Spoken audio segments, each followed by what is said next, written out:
A Direction Forward, Episode 9.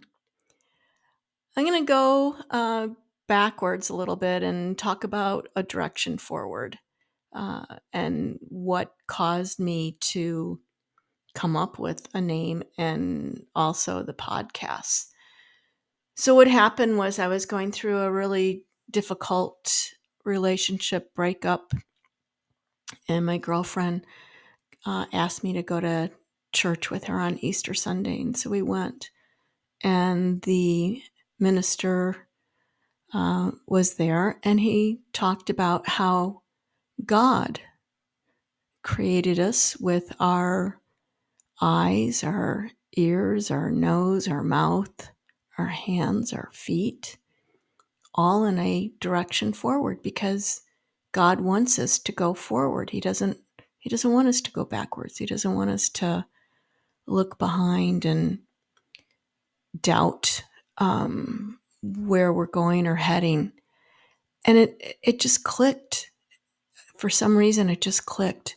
And I knew at that time that I didn't want to look back, that I didn't want to go that way. I wanted to go forward.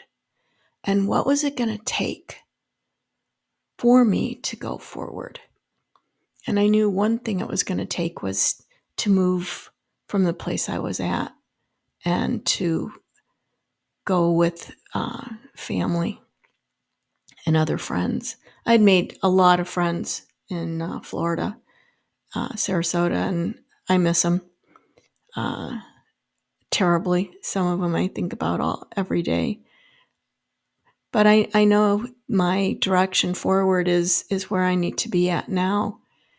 And I'm so happy and thankful for everyone that did help me and were there to guide me and be behind me and support me in so many ways, just by what they knew I needed to do and how difficult it was.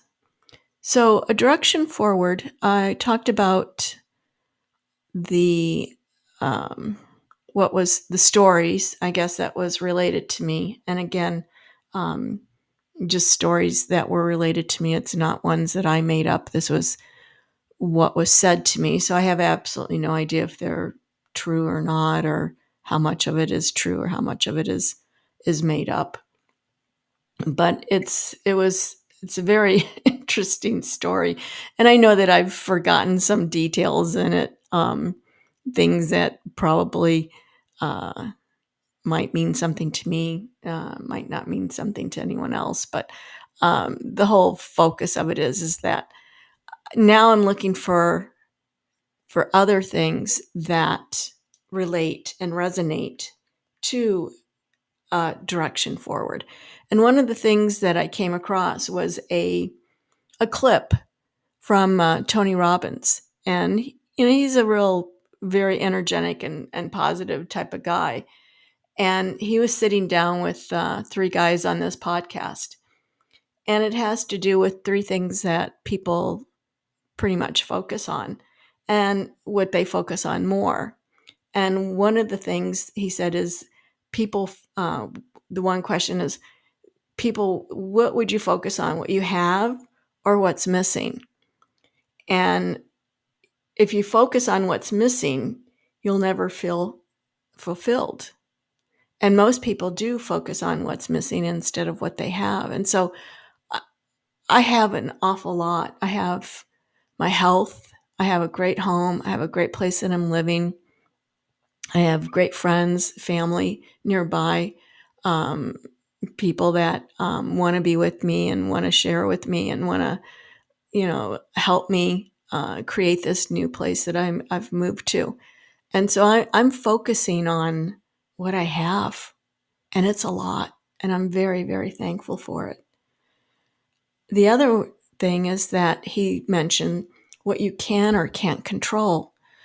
I think coming from COVID, which was something that we couldn't control at all, kind of taught everybody, a really powerful lesson, is that we can survive it and we can learn from it and we can go go forward from something like that, and that it's okay if we can't control it, but let's look at what we can control and go on from there.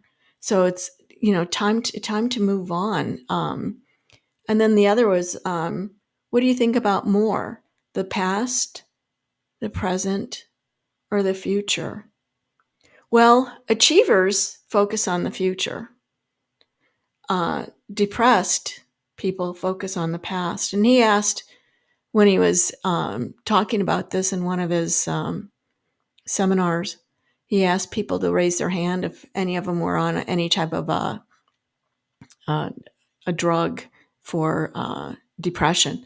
And he said, surprisingly, it was like 80% of the people in the audience that raised their hand. So then the next question he asked were, so are you feeling any better being on these antidepressant drugs? And, if you are, don't, take your hand down. But if you're not, keep your hand up. And he said, again, amazingly, most of the people's hands were still up in the air. And if you look at these drugs, they have a tendency to, it says on there, a tendency to create problems with yourself and not want to live.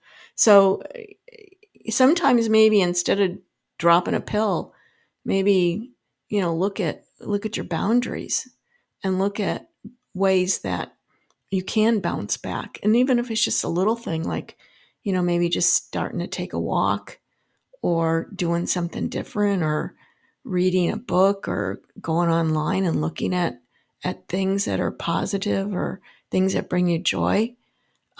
Start with that, maybe just a little bit once a day. Focus on a future that brings you back. Focus on what does it mean. Change it. It's okay to make mistakes and go on, but if you keep making the same mistakes, that's not a good thing. What things mean. Find a new power and meaning. What to do is how you feel if you're mad versus if you're happy. What makes you mad? What makes you happy? Focus on that. Change the psychology. Take care of your mind and you take care of your body. So in other words, if you think positive and you think in a direction forward and you think that I can make a change, that I can do these things, you're going to find yourself looking forward to every day and looking forward to things that you can focus on and you can control. And time to move on to things that you can achieve. Vision boards are also a good way of jotting down things that you want to bring into your life. I've done that a couple of times now, and it's worked out for me. So today I just wanted to take a moment, September 5th, which is a day that I had, it popped up on my calendar, what happened today a couple of years back, and how much of a direction forward I've gone from that day a couple of years back, and how I've grown and how I look forward to my future and how I look forward to everything coming, good, bad, or ugly, or whichever. But I'm going to go forward.